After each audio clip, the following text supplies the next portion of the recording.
So, Coachella is happening this weekend. The flower crowns are out, the influencers are boarding private jets, and the rest of us?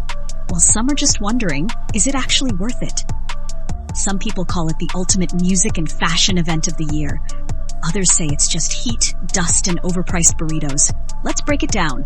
From the cost, the crowds, the food, and even the vibes. Then you can decide for yourself whether Coachella still hits like it used to, or if the magic's worn off. First up, tickets. General admission passes? Anywhere between $600 to $700. And if you want VIP, you're looking at triple that. But here's the twist. Most of the celebrities and influencers, the ones with the most money, don't even pay. They get artist passes thanks to brand connections or their management.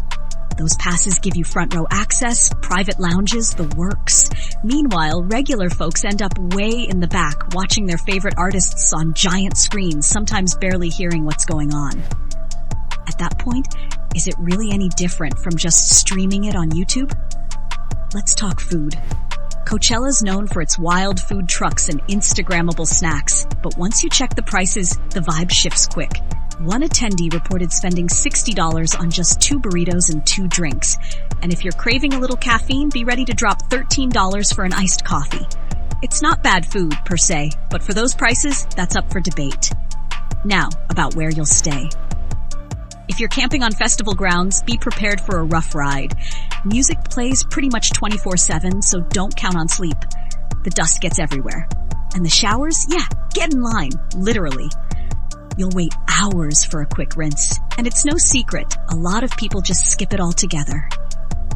On the flip side, hotels and Airbnbs are no walk in the park either. Prices skyrocket. Even a basic Motel 6 might run you $600 a night, and mainstream hotels can go for thousands. So is comfort even an option? Depends on your budget and patience. Here's something people don't always talk about, the crowd. Despite all the music, energy, and hype, you might notice something strange.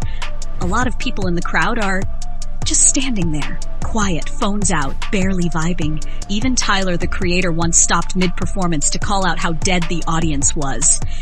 It's not everyone, of course, but the culture has shifted. For many, it's less about enjoying the music and more about capturing the moment for social media. And then there's the unpredictability. Getting there is one thing, leaving is another. After the final performance each night, Uber prices hit the roof. People report waiting 3 hours for a ride, and some even ended up walking miles back to their stay. Oh, and if you're lucky enough to get one, some have paid $200 to $300 for a 15-minute trip. Surge pricing does not play around during Coachella. Now here's what makes this year interesting. Despite the concerns, Airbnb just reported their highest number of bookings ever in the Coachella Valley. That means more people, more crowds, and potentially less room to breathe. Whether that adds to the excitement or just adds stress, that part's up to you. So is Coachella still worth the hype in 2025? Some say yes. It's an unforgettable experience, a rite of passage, a visual feast of music and fashion. Others think it's become too expensive, too crowded, and too focused on appearances. We've laid it all out.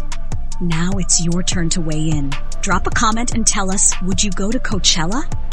Or have you already been and feel differently about it now? If you enjoyed this deep dive, hit that like button, subscribe, and tap the bell so you don't miss our next celeb-fueled reality check.